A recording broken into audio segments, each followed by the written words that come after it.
আজ অষ্টম দিন। আজ সারাদিন ঝড় বৃষ্টি হচ্ছে এক নাগাড়ে। ঝড় বৃষ্টি হলে দেখা যায় মুরগির সব বাচ্চা এক কোনায় গিয়ে জড়সড় হয়ে বসে আছে। আমরা শেডের ভিতরে যাতে বৃষ্টির পানির ছিটা না পড়ে সেজন্য আলাদা করে ত্রিপলের ব্যবস্থা করে রেখেছি। ঝড় বৃষ্টি হলে সেগুলো নামিয়ে দেওয়া হয়। আজ সারাদিন এই ত্রিপলগুলো নামানো।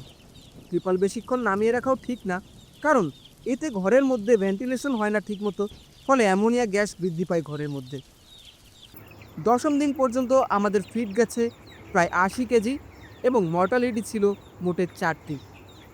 দশম দিন রাতে আমরা গাম্বরো ডিজিজের ভ্যাকসিন দিই। গাম্বো মেড নামে বাজারে পাওয়া যায় এটিও আমরা মুরগির চোখের মধ্যে ১ ড্রপ করে দিয়েছি। সবগুলো মুরগিকে প্রথমে এক সাইডে সরিয়ে নেওয়া হয়, এরপর প্রত্যেকটাকে হাতে ধরে তাদের ভ্যাকসিনেশন করা হয়। মনে রাখবেন, সঠিকভাবে ভ্যাকসিনেশন করা আপনার মুরগির খামারকে রোগবালাই থেকে দূরে রাখার একমাত্র হাতিয়ার।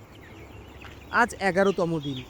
মুরগিগুলো এখন অনেকটাই অ্যাক্টিভ, ওজনও ভালোই বাড়ছে। আমরা ছোট ফিডার এবং ড্রিঙ্কারগুলো পাল্টে বড় বড় ফিডার ড্রিঙ্কার দিয়েছি, যাতে করে মুরগি সবসময় খাবার এবং পরিষ্কার পানি পায়।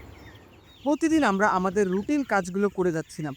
সকালে গিয়ে ফার্মের সব ড্রিঙ্কার তুলে ধুয়ে এরপর তার মধ্যে ফ্রেশ পানি দেওয়া, প্রতিটা ফিডারে খাবার ভরে দেওয়া এবং কোনো মুরগি মারা গেলে তা সরিয়ে রাখা হয়। দুপুরে গিয়ে আমরা প্রতিদিন মুরগির গড় ওজন কত হলো তা দেখি। ১৪তম দিনে এটি ছিল প্রায় ৪২০ গ্রামের মতো। স্ট্যান্ডার্ড অনুযায়ী এদিন ৪২৫ গ্রাম থাকার কথা। সে হিসেবে বলা যায় আমাদের মুরগির গ্রোথ রেট ঠিকই আছে।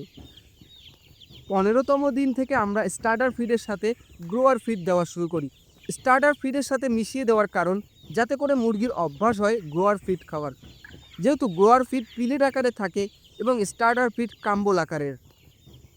এদিন আমরা আইবিডি ভ্যাকসিনের বুস্টার ডোজ দিয়েছি পানির মাধ্যমে।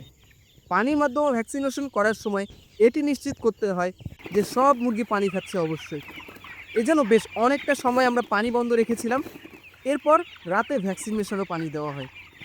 ১৬তম দিনে দেখা গেল কিছু মুরগির শ্বাসকষ্টের মতো লক্ষণ, তাই আমরা পালমো গোল্ড এবং র্যানোভিট দিয়েছি পানির মাধ্যমে।